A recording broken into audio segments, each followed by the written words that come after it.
Okay, this is the second part of finding and keeping the right people. And we're going to talk today about um, keeping the right kind of people. Once you found them, you don't want to lose them, especially if they're really awesome and really amazing.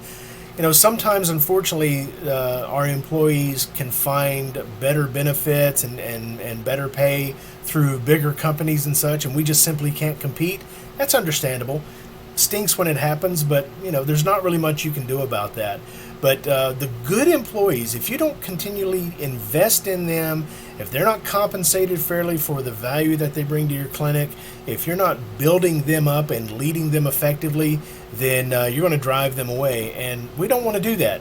If we find the right people, we want to do all that we can to keep the right people. So let's go through these 6 bullet points one by one on keeping the right kind of people for your clinic. Now, number 1, you want to have a morning meeting every single morning you're seeing patients. Some people call this a huddle, but it's more about starting the day the right way than it is about getting on the same page. That's part of it, but that isn't all of it. The world is negative. The world is stressful. The world will kind of beat you up and spit you out. And if you bring that to the clinic and you just hit your day seeing patients, let me tell you something. Your patients feel that from you. They know when you're having a good day. They know when you're having a bad day. And they certainly feel it from your staff. People are sensitive. They have an innate, just like you and I do. And they can pick up on those vibes, those vibrations in the office. Have you ever walked into a place where as soon as you walked in, you felt weird? You felt like, this doesn't feel like a very warm, inviting place. If that's happened to you, trust me, you're not doing a morning meeting, getting everybody on the same page. That's happening in your office as well. You don't want that. So that morning meeting is an opportunity for you to come together, get inspired, get reminded of your purpose, get motivated to do what you're doing this day, kind of shut the world out and focus on giving loving service to all those patients that you're called to serve. And you want to go through the demands of the day, who's scheduled when, who's going to need extra of this and that, and get ready for it. But that morning meeting is not just about the logistics of your day. It's about the emotions and the spirit that you have that you want in that day. Number 2, you want to have a weekly meeting. Now, you have a morning meeting every morning, even if you're running late, and then once a week minimum, you have a training meeting where you get together. Now, this is not a training meeting where everybody comes together and complains about each other or vomits all their bad stuff and all how we've harmed them and we've ruffled feathers or whatever. This weekly meeting is about training slack areas in your office. Hopefully, you're watching your stats. Hopefully you have somebody maybe watching them with you and telling you what needs to be worked on. But you want to have a defined training relative to that slack area in the office. You want to train on it. You want to rehearse that. You want to make it better today and fix that change and keep it better for tomorrow and the next day and beyond. This is how a clinic grows, and this is how a clinic develops over time and systematically gets a little bit better every single week.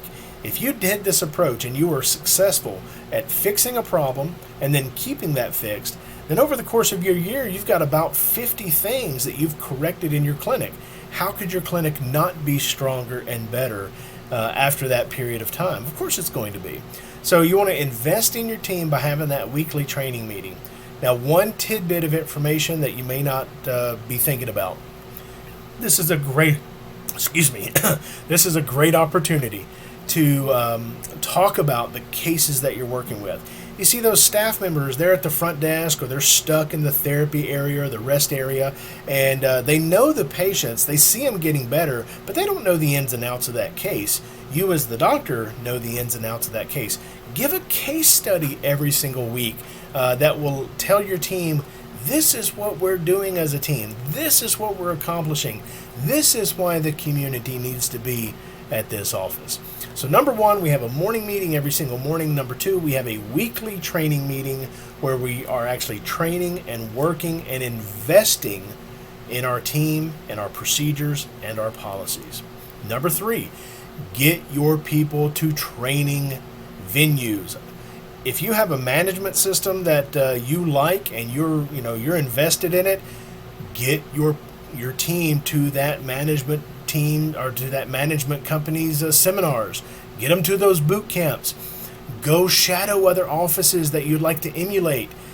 I don't know why you would not take your team to a place where they can get thinking clearly, see other people who are doing what you want to be doing, because that shortens the learning curve and removes a lot of the doubt and fear that people naturally bring to the table when something new when you ask them to do something new.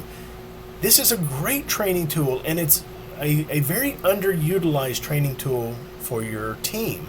So number 3, you get your team to places where they can learn from others about the system that you're using and see other doctors who are doing that system and having great results. Number 4, get coaching for your staff. This is one of the things that our program offers that I love. We have separate coaching and consulting just for the CAs. We help encourage them, and we help problem solve for them. We help them with motivation and seeing the big philosophy of what we do in chiropractic. You as a doctor, sometimes you're so singularly focused on the clinical side that you forget your CAs need to be encouraged, and they need to be uplifted, and they need to be reminded of their purpose. And sometimes, quite frankly, as a doctor, you don't know what those procedures and policies really should be that they're following, or you're too busy to really follow up with that. In any case, getting someone to oversee your staff, to invest in them, to coach them up the way you want them to be coached or the way that you want them to perform, that's a great way to keep good people. Number 5, create a low-stress environment. Create a low-stress environment. Now listen, I understand when you're dealing with the public, there's going to be a certain amount of stress that comes with that. People run late, they come in early, they're grumpy some days when they're hurting, they're no fun to be around. There's problems and fires that have to be put out. I understand there's a certain amount of stress that comes with a business that is open to the public. What you want to do is not add to that stress. Don't be at the front desk, hanging out, causing problems. You think that is endearing to your staff? You think that builds up the team? That's stressful to your team. Don't change policy all the time. That creates a void of policy, and it makes them not sure what to be doing one day to the next. Back your team up. If they stick to your clinic policy, if they stick to your procedures, don't go and cut their legs out from under them. You back them up. And most importantly, and this is going to be tough for some of you, stop micromanaging. Every good employee hates micromanagement. Every doctor that I've ever spoken to hates micromanagement as well. So if they hate it, why do they do it? They don't know any better.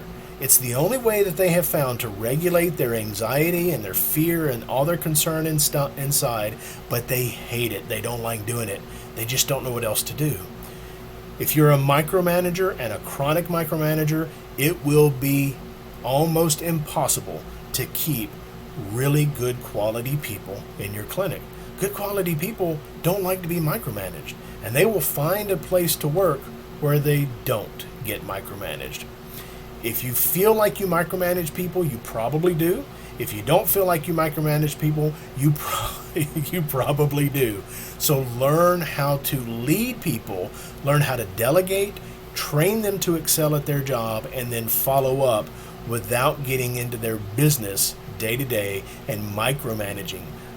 They'll get reports to you. They'll show you what's going on. You look at those reports, but stay out of their pie, right? Too many fingers in that pie messes it up, and you micromanaging is not going to create anything that's worthwhile or endearing into that staff. Now, number 6, follow the acronym of LEAD. If you're going to change from micromanagement to a true leadership style, I will just recommend, and let me tell you, there are thousands of websites and and millions of Google hits when you type in how to be a leader. Everybody has a different philosophy and a different take, and this one has 6 points and that one has 12 points. Let me tell you what leadership comes down to. You want a bottom line leadership? Lead, L-E-A-D. Love, encourage, hold them accountable, and give detailed direction. That's all you have to do. You want to lead the right people. You love them in spite of themselves. You encourage them when they give proper effort. Even if they're not getting results yet, you want to praise that effort. You hold them accountable when they don't do what they should be doing, and you make sure that you're giving them clear direction so you're not confusing them. If you have good people hired and you lead, love, encourage, hold accountable, and give clear direction, you will give that good person every chance to blossom and flourish and do well in your business. Hey, I hope these 6 points are helpful to you. Like I've said before, if there's anything I can do to assist you in your business, serving other patients, leading a great team, you just feel free to let me know. Talk to you soon.